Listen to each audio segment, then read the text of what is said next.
Hello and welcome to KLM Institute. Deep dive into one of the most pivotal moments in world history, the attack on Pearl Harbor by Japan in 1941.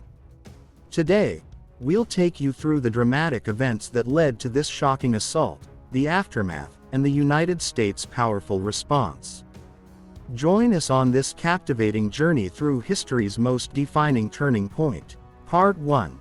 The Road to Pearl Harbor. The year was 1941, and tensions between Japan and the United States were reaching a boiling point. But before the attack on Pearl Harbor on December 7, let's rewind a few years to understand what led Japan to make such a bold and devastating decision. Japan's imperial ambitions. In the early 20th century, Japan wasn't just content with being an island nation. It had dreams of becoming a dominant imperial power in Asia. As Japan expanded its influence, it set its sights on the rich resources of neighboring countries. By the 1930s, Japan had already invaded Manchuria, 1931, and was entrenched in brutal warfare with China, sparking the Second Sino-Japanese War in 1937. Economic pressures and isolation. But imperial dreams come at a cost. Japan needed raw materials, oil, rubber, and other resources, and much of it was controlled by Western powers. The United States, Britain, and the Netherlands controlled key territories in Southeast Asia, including the resource-rich Dutch East Indies, modern-day Indonesia.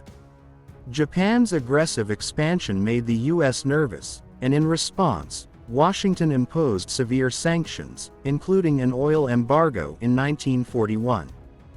The embargo crippled Japan's economy and left the country in a perilous position. It was a matter of survival.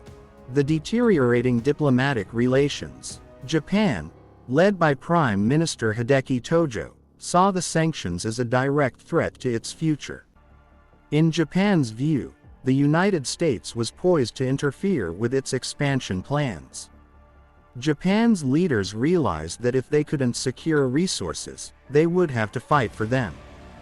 The sense of inevitability grew. A confrontation with the United States seemed unavoidable. The plan for Pearl Harbor. With the United States standing in the way of its imperial goals, Japan devised a plan to neutralize the American military in the Pacific. Their target was Pearl Harbor, Hawaii, the hub of the U.S. Pacific Fleet.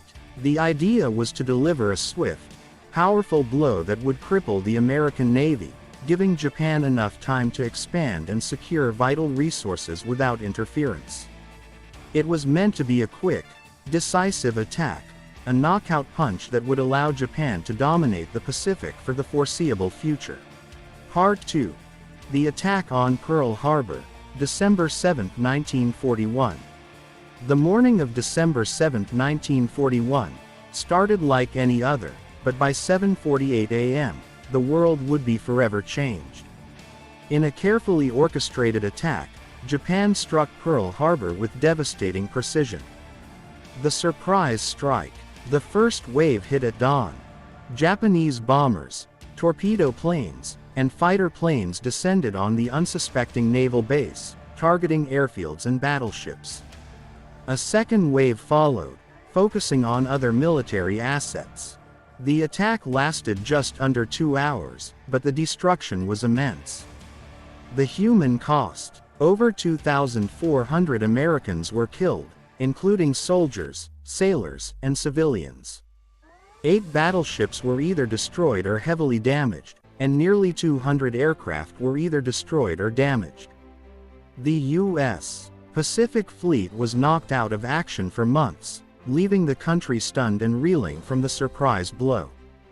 The strategic miscalculation.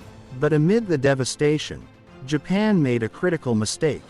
They didn't target the U.S. aircraft carriers, which happened to be out at sea that day. These carriers would later prove crucial in the Pacific conflict. Even more crucially, Japan didn't attack the fuel storage tanks at Pearl Harbor, a missed opportunity that would come back to haunt them. Pearl Harbor in popular culture. The attack on Pearl Harbor has been etched into popular culture, immortalized in movies like Pearl Harbor, 2001, directed by Michael Bay. The film blends historical events with a love story, offering a dramatic Hollywood take on the day that altered the course of history. Part 3. The United States Retaliation. The attack on Pearl Harbor sent shockwaves through the United States. The country, which had remained largely neutral in the ongoing global conflict, now found itself thrust into war. America enters the war. On December 8, 1941, President Franklin D. Roosevelt addressed Congress, calling for a declaration of war. In his speech, he famously declared that December 7 would live in infamy. The United States was officially at war with Japan. The Battle of Midway. Less than a year later, in June 1942, the U.S. Navy struck back. Armed with intelligence gained from codebreakers, the Americans ambushed Japan's fleet at the Battle of Midway. The United States destroyed much of Japan's aircraft carrier fleet, effectively turning the tide in the Pacific War. Island hopping strategy. The United States then adopted an island hopping strategy, bypassing heavily fortified Japanese islands and capturing strategically vital ones. This method allowed the U.S. to slowly but surely push Japan back across the Pacific. Part 4. The atomic bombings, retaliation or necessity. Years of brutal combat had worn down both sides, but Japan showed no signs of surrendering. The final chapter of the Pacific War would unfold with a devastating new weapon, the atomic bomb. The decision to drop the bomb. By 1945, the U.S. had developed a powerful new weapon, the atomic bomb. After bloody battles like Iwo Jima and Okinawa, where Japan's resistance was unyielding, President Harry S. Truman faced a tough choice. An invasion of Japan would cost hundreds of thousands of lives. To end the war quickly, Truman authorized the use of atomic bombs. Hiroshima and Nagasaki. On August 6, 1945, the first bomb was dropped on Hiroshima, instantly killing an estimated 140,000 people. 3 days later, a second bomb fell on Nagasaki, claiming another 70,000 lives. The sheer scale of the destruction forced Japan's hand. On August 15, 1945, Japan announced its surrender, bringing World War II to a close. Was Hiroshima and Nagasaki retaliation for Pearl Harbor? The atomic bombings were certainly a form of retaliation, but they were also a strategic move to end the war swiftly.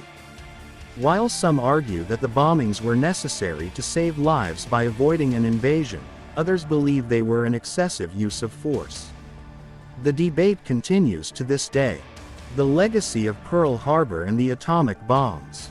The attack on Pearl Harbor marked the beginning of the United States' transformation into a global superpower.